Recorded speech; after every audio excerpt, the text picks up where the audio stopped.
Dear viewers, इस topic को अंग्रेजी में देखने के लिए देखिए हमारा इंग्लिश यूट्यूब चैनल। दृष्टि आईएएस के टू द पॉइंट प्रोग्राम में आपका स्वागत है। आज के एपिसोड में हम बात करेंगे ओजोन परत और ओजोन होल की। लेकिन सबसे पहले जान लेते हैं कि टॉपिक आखिर चर्चा में क्यों है।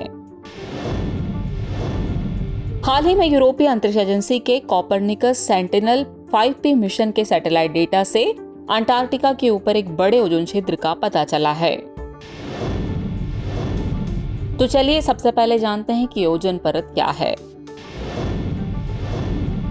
ओजोन परत पृथ्वी के वायुमंडल की एक परत है जिसमें ओजोन गैस की सघनता होती है। ओजोन ऑक्सीजन के 3 परमाणुओं से मिलकर बनने वाली एक गैस है जो वायुमंडल के समताप मंडल में पाई जाती है। ये परत लगभग 10 से 40 किलोमीटर की ऊंचाई तक फैली हुई है। ये हानिकारक पराबैंगनी विकिरण को अवशोषित करके एक सुरक्षा कवच के रूप में काम करती है। सूर्य से आने वाले पराबैंगनी किरणें यानी यूवी रेस त्वचा कैंसर का एक प्रमुख कारण बनती है। अब जानते हैं कि ओजोन छिद्र क्या है।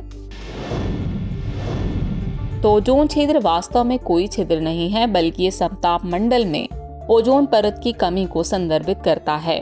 वैज्ञानिक छिद्र शब्द का प्रयोग उस क्षेत्र के लिए एक रूपक के रूप में करते हैं जिसमें ओजोन की सांद्रता 220 डॉप्सन इकाइयों की ऐतिहासिक सीमा से नीचे गिर जाती है। गौरतलब है कि इसका आकार हर साल बदलता रहता है। कुछ विशिष्ट क्षेत्रीय जलवायु परिस्थितियों के कारण कभी ये दिखाई देता है तो कभी बंद हो जाता है। चलिए अब जानते हैं ओजोन छिद्र के लिए जिम्मेदार कारक कौन से हैं। ओजोन छिद्र के लिए जिम्मेदार कारकों की बात करें तो ये कारक 2 तरह के हैं। पहला है प्राकृतिक कारक और दूसरा है मानवीय कारक। हम बात करेंगे पहले प्राकृतिक कारक की। आमतौर पर ज्वालामुखी उत्सर्जन समताप मंडल के नीचे रहता है, लेकिन इसके विस्फोट से जलवाष्प निकलता है।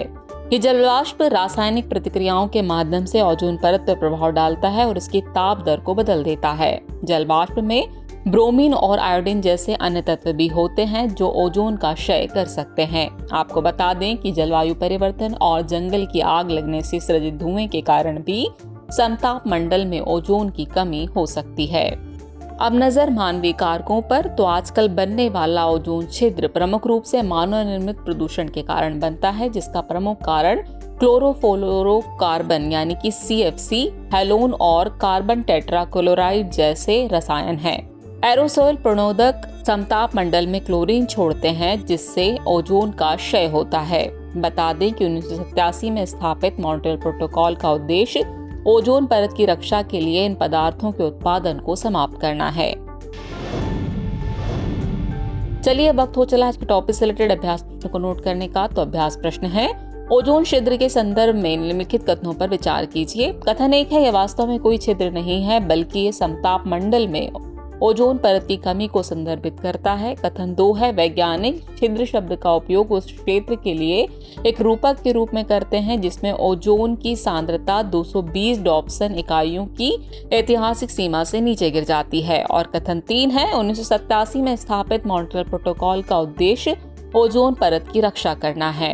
उपरोक्त में से कितने कथन सही हैं, यह आपको बताना है। आपके ऑप्शन है केवल 1, केवल 2, सभी 3 या फिर कोई भी नहीं। तो व्यूअर्स, इस प्रश्न का जवाब कमेंट बॉक्स में देना न भूलें। जल्दी मिलते हैं नए एपिसोड में किसी और नए टॉपिक के साथ। तब तक के लिए शुक्रिया।